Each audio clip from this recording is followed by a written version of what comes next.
I never thought I'd be the one to witness my stepmother's complete downfall. But here I am, about to tell you the most unbelievable story of family drama you've ever heard.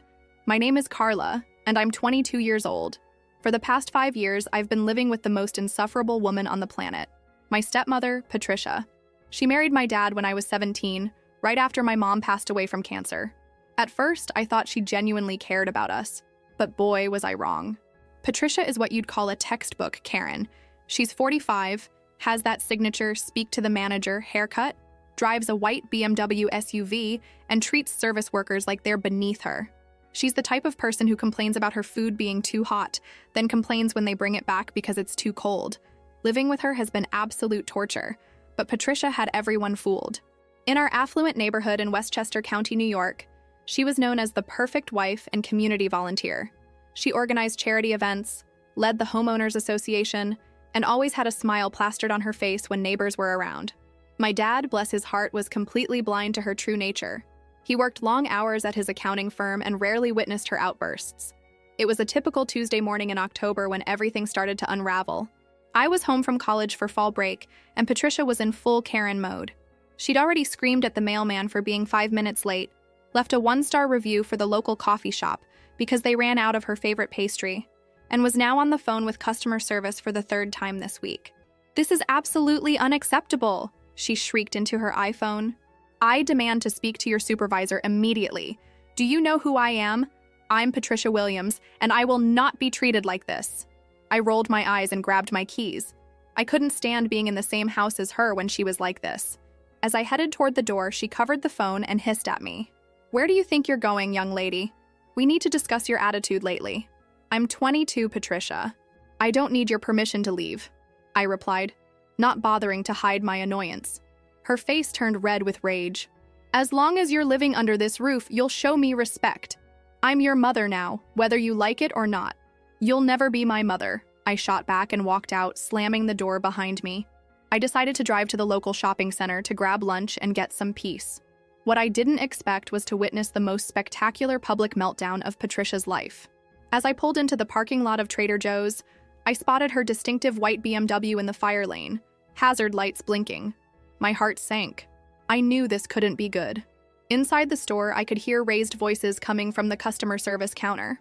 Sure enough, there was Patricia, red-faced and gesticulating wildly at a teenage employee who couldn't have been older than 17. "You people are absolutely incompetent," she screamed. "I bought this yogurt yesterday and it expires tomorrow. That's unacceptable. I want a full refund and compensation for my time." The poor kid behind the counter was practically trembling. "Ma'am, the expiration date is clearly marked and our policy—" "Don't you dare quote policy to me," Patricia interrupted. "I know the owner of this store. I'll have your job. What's your name? Give me your manager immediately." Other customers were starting to stare and whisper. I felt secondhand embarrassment creeping up my neck. A manager appeared, a calm, professional woman in her 30s. "How can I help you today, ma'am?" the manager asked politely. "Finally, someone with actual authority," Patricia snarled. "This incompetent child sold me expired yogurt and is now refusing to help me. I demand a full refund, a formal apology, and this employee to be fired immediately." The manager examined the yogurt container. "Ma'am, this expires in 2 days, which is within our normal range. Our policy clearly states—" "I don't care about your policy." Patricia's voice reached a new octave. "Do you know who I am? I'm Patricia Williams. I've spent thousands of dollars in this store.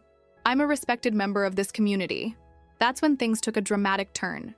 Patricia grabbed the yogurt container and hurled it at the wall behind the counter. The plastic container exploded, sending yogurt splashing across the wall, the floor, and unfortunately, onto the manager's shirt. The entire store went silent. Even I gasped audibly from my hiding spot behind the cereal aisle.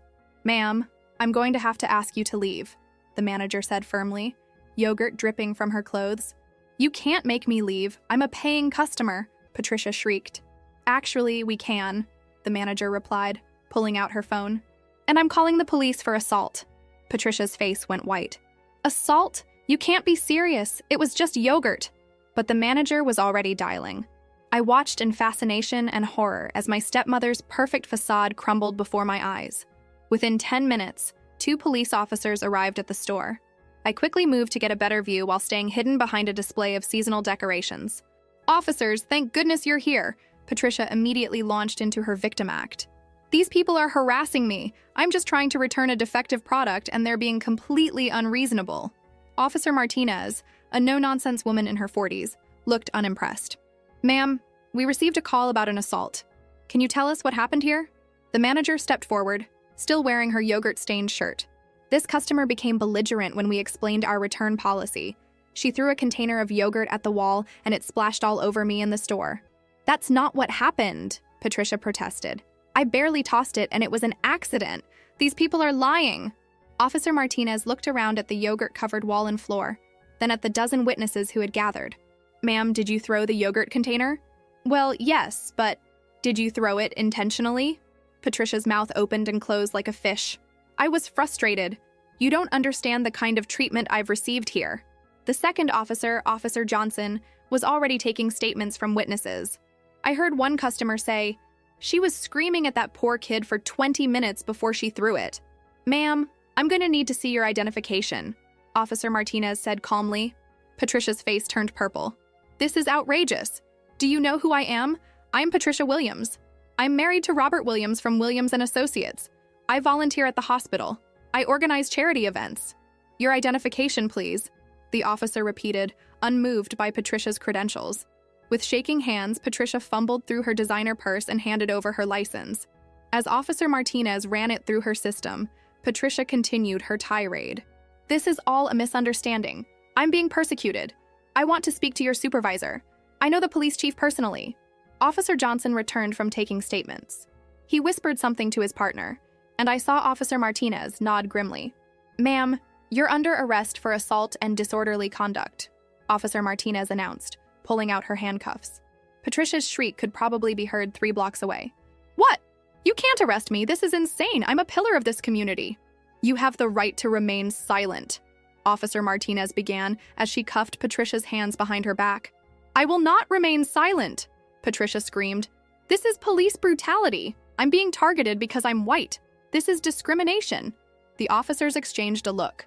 Officer Martinez was clearly experienced in dealing with entitled individuals having public meltdowns. As they escorted Patricia toward the exit, she spotted me lurking behind the Halloween display. Our eyes met for a split second, and I saw pure fury flash across her face. Carla, she screeched. Carla, call your father. Tell him what they're doing to me. Every person in that store turned to look at me. I felt my face burn with embarrassment as I realized everyone now knew I was related to this woman having a complete breakdown. I did the only thing I could do. I pretended not to hear her and ducked behind a tower of pumpkin spice cookies. The drive home felt like the longest 20 minutes of my life. My hands were shaking as I gripped the steering wheel, replaying the entire scene in my head. Part of me felt vindicated. Finally, someone had put Patricia in her place. But another part of me was dreading what came next. I knew I had to call my dad. He was in meetings all day, completely unaware that his wife was currently sitting in a jail cell for assaulting a grocery store employee with dairy products. When I got home, I paced around our living room for 15 minutes, trying to figure out how to break this news. How do you tell your father that his wife was just arrested for having a Karen meltdown at Trader Joe's? Finally, I dialed his office number. Williams & Associates. This is Robert Williams speaking. Dad, it's Carla. Are you sitting down? Carla? Honey, you sound upset. What's wrong? I took a deep breath. Dad, Patricia's been arrested. The silence on the other end of the line lasted so long that I thought the call had dropped. Dad, are you there? Arrested? His voice was barely a whisper. For what? She had a meltdown at Trader Joe's. She threw yogurt at the wall, it hit the manager, and the police arrested her for assault and disorderly conduct. Another long pause. There has to be some mistake, Carla. Patricia would never. Dad, I was there. I saw the whole thing. She was screaming at a teenage employee, demanding they be fired, calling the manager incompetent. When they wouldn't give her what she wanted, she threw a container of yogurt at the wall. I heard my dad's chair creak as he presumably sat down hard. Where is she now? He asked quietly. I assume she's at the county jail. Dad, it was really bad. She was screaming about being a pillar of the community and name-dropping everyone she could think of. The whole store was staring. Oh God, he whispered. Carla, please don't tell anyone about this. I need to figure out how to handle this situation. Too late for that, I thought. Half the neighborhood probably already knew, thanks to social media and good old-fashioned gossip. I'll try to keep it quiet, Dad, but there were a lot of witnesses. And knowing Patricia, she probably made sure everyone knew her full name. My dad sighed heavily. I'll leave work early and see about getting her released. Can you not mention this to anyone until I get home? Of course, Dad, but you should probably prepare yourself. This might not stay quiet for long. After we hung up, I collapsed onto the couch. The house felt eerily peaceful without Patricia's constant complaining and dramatic sighs. For the first time in years, I could actually relax in my own home. But I knew this peace wouldn't last. When Patricia got home, there would be hell to pay. 3 hours later, I heard Dad's car pull into the driveway. I braced myself for Patricia's grand entrance, expecting her to storm through the door ranting about police brutality and false imprisonment. Instead, I heard the car doors close quietly, followed by hushed voices on the front porch. When they finally came inside, Patricia looked defeated. Her perfectly styled hair was disheveled, her makeup was smeared, and she was still wearing the same clothes from this morning, now wrinkled and stained. Dad looked exhausted. His usually pristine appearance was rumpled, and there were stress lines around his eyes that I'd never noticed before. "Carla," he said quietly, "we need to talk. All of us." Patricia hadn't looked at me once since walking in. She sat heavily on the couch, staring at her hands. "Patricia has something she wants to say to you," Dad continued. I waited, but Patricia remained silent. Dad cleared his throat. "Patricia." Finally, she looked up at me with red-rimmed eyes. I'm sorry you had to see that today. It wasn't exactly an apology for her behavior, just regret that I'd witnessed it. Typical Patricia, never truly accepting responsibility. "The charges are being dropped," Dad announced. The store manager agreed not to press charges in exchange for Patricia paying for the cleanup, writing a formal apology, and agreeing to shop elsewhere. I nodded, not trusting myself to speak. "But that's not the end of it," Dad continued, running his hands through his hair. "Carla, you need to know that this incident has already spread through social media. Someone filmed part of it and posted it online." My stomach dropped. "How bad is it?" Patricia finally spoke up, her voice cracking. "It's everywhere. The neighborhood Facebook group, Instagram, TikTok. Everyone's calling me Trader Joe's Karen. My phone hasn't stopped buzzing with messages." I pulled out my phone and quickly searched Trader Joe's Karen Westchester. Sure enough, there it was. A video of Patricia in full meltdown mode, screaming about being a pillar of the community while yogurt dripped down the wall behind her. The video had already been viewed thousands of times, with hundreds of comments roasting her behavior. "Oh my God," I whispered, scrolling through the brutal comments. "The hospital called," Patricia continued, her voice barely audible. "I've been asked to step down from the volunteer coordinator position. The charity board wants to meet tomorrow to discuss my involvement in the upcoming fundraiser. And Helen Morrison already texted me saying the Homeowners Association is considering my removal as president." I looked at my dad, who appeared to be aging before my eyes. "How did this happen?" he asked, more to himself than to us. "Patricia, I don't understand. The woman I married would never behave like this." Patricia finally broke down completely. "I don't know," she sobbed. I've been so angry lately, so frustrated with everything.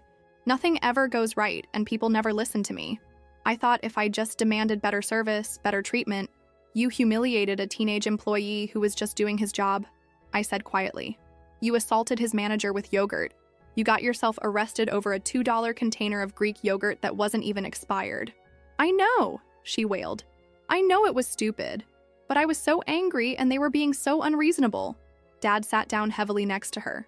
"Patricia, this isn't just about today. Carla's been telling me for years that you treat service workers poorly, that you're always complaining and making scenes. I didn't want to see it, but now," he gestured helplessly at my phone, which was still displaying the viral video of his wife's meltdown. "Now the whole world can see it," he finished. The room fell silent except for Patricia's quiet crying. I felt a strange mix of satisfaction and pity. This was the woman who had made my life miserable for 5 years, who had treated me like an unwelcome guest in my own home, who had bullied countless innocent workers just trying to do their jobs.